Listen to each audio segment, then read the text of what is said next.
Good morning, everyone. Today, I'm going to deal with the topic unreliable narrator.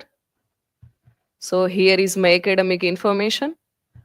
Then, this is table of content.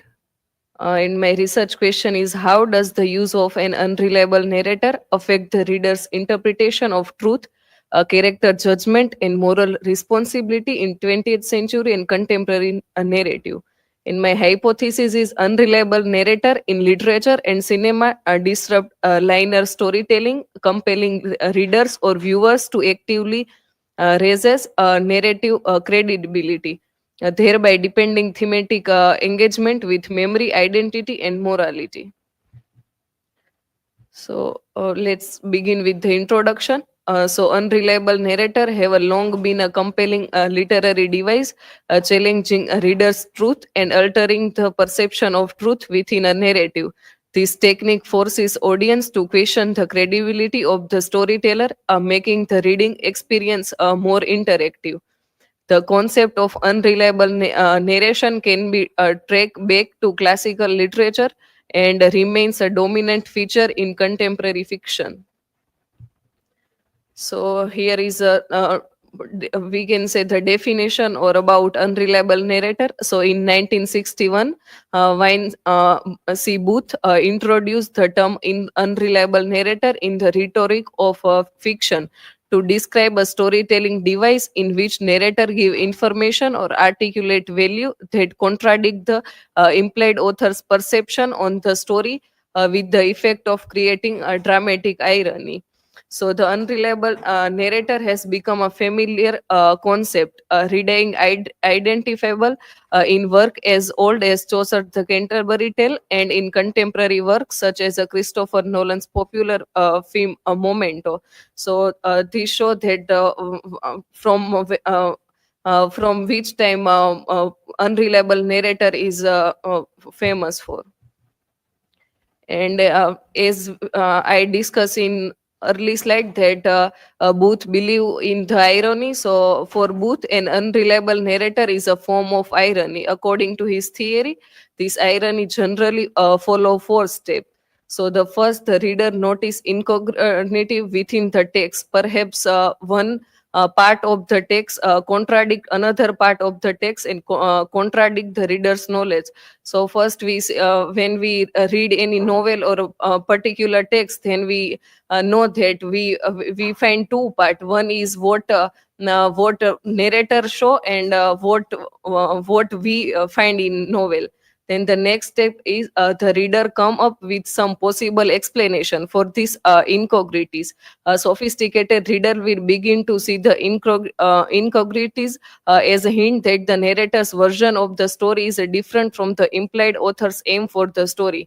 Then in second step, we find that what implied author means what writer of novel or text what they want to convey and what narrator in story want to convey. Then gradually this cause prompt readers to consider where their position relative to the fact of the story. The reader develop a hypothesis about the implied author's intention and search for alternative meaning beyond the literal interpretation of the text. So in third stage we try to analyze that what is a misunderstanding and what we find in this particular text.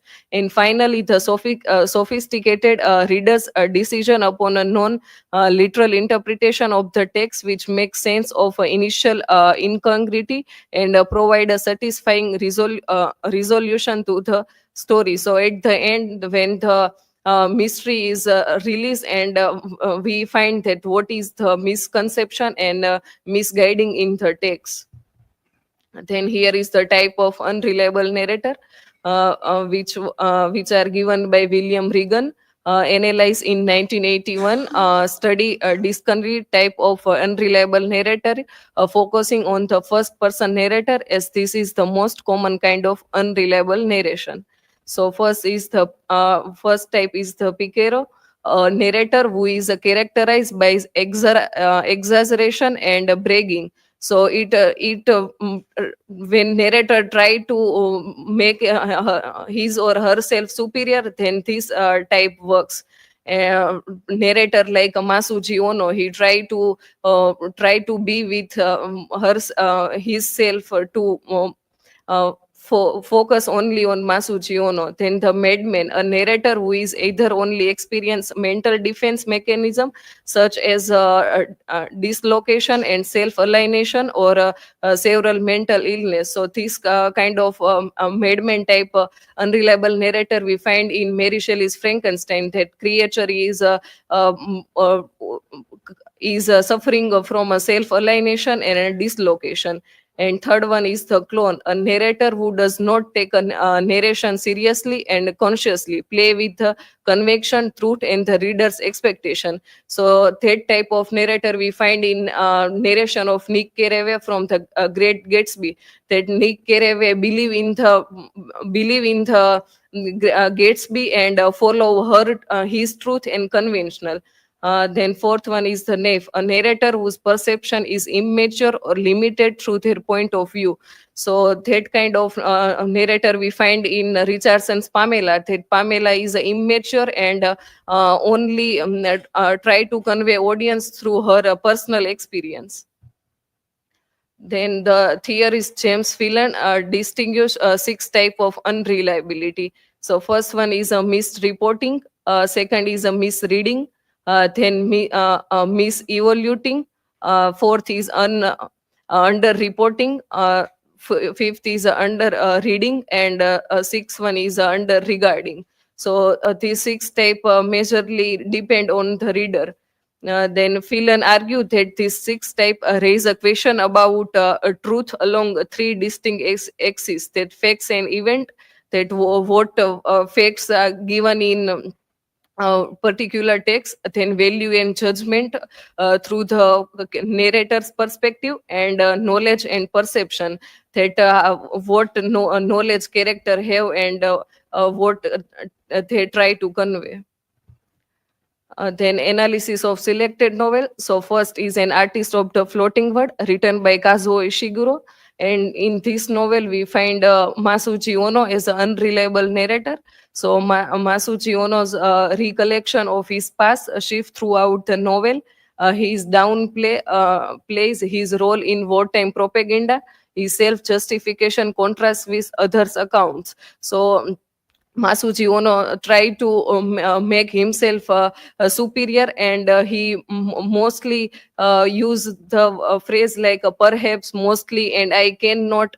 So this kind of his words blur the truth and making him an unreliable narrator. So he is not sure about what happened. So he used perhaps, mostly, I cannot recall, or I cannot believe, that kind of word. Then The Great Gatsby, written by F. Scott Fitzgerald. The unreliable narrator is Nick Carraway. And why he is unreliable? So claims to be honest, but frequently contradict himself.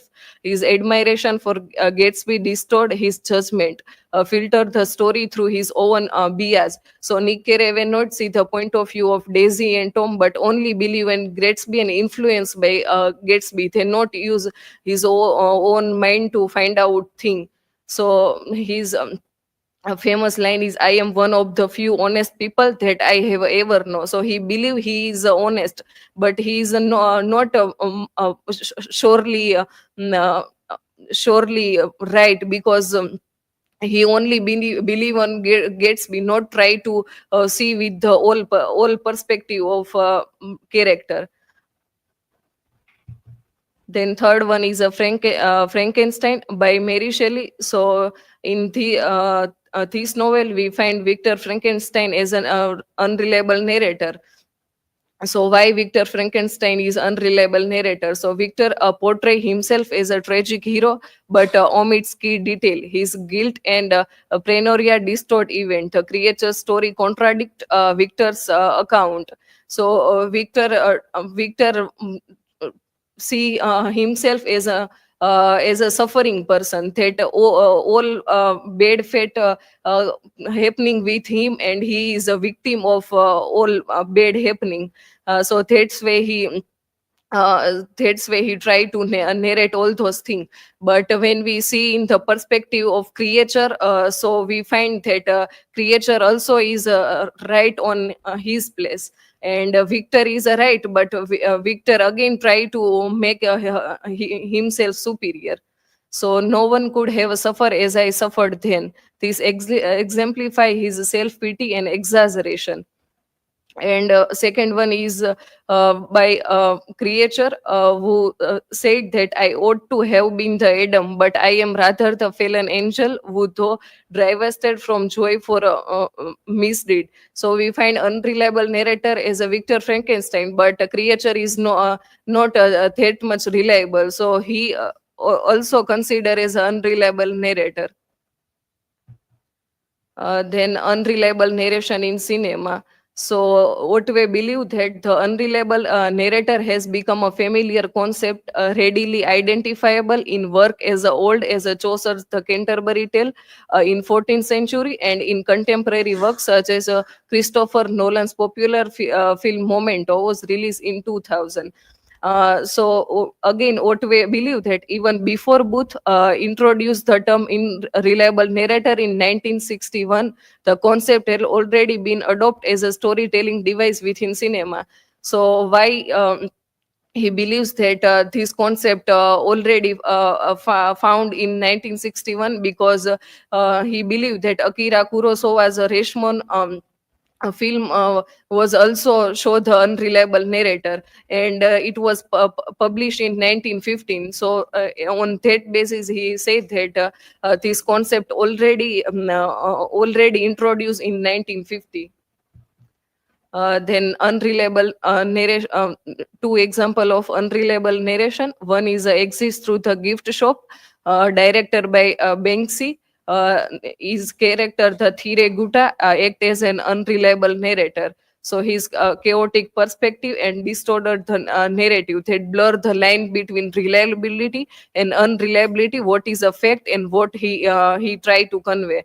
Then second is a Bollywood film in Kahani was released in 2012.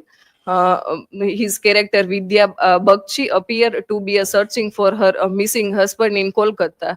So this movie we cannot say this show the particular unreliable narrator, but we consider as unreliable narration that what kind of narration given in movie, and at last what we find completely opposite of starting of novel. So here is a conclusion.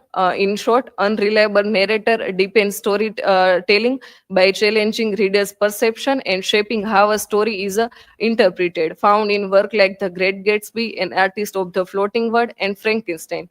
This narrator explore theme of memory, identity, and morality. That how the one's morality, identity, and memory affect that what a creature's memory do, what the identity of a Great Gatsby that shape as unreliable narrator to Nick Carraway, and what morality Masucci Ono left and what he tried to convey.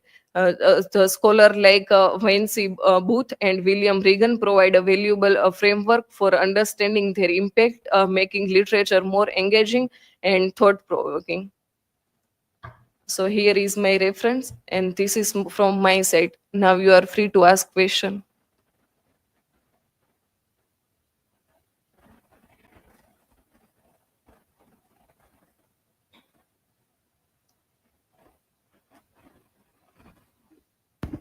So, Krishna, my question is to you that can a narrator be a both unreliable and a sympathetic? Yes, so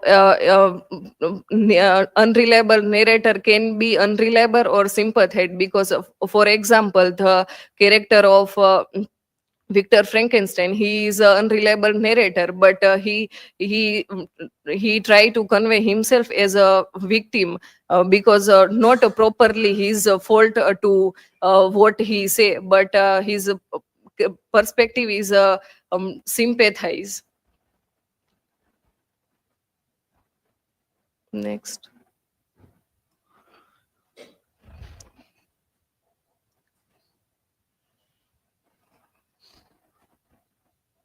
So, Krishna, my question is that how does cultural or historical context influence a narrator's reliability? So historical context, like one's a personal perception, his bias, and his traumatic effect, that all historical thing lead him as an unreliable narrator. And culturally, if affect the event, like Masuji Ono's wartime effect, that all event maybe lead to unreliable narration or narrator.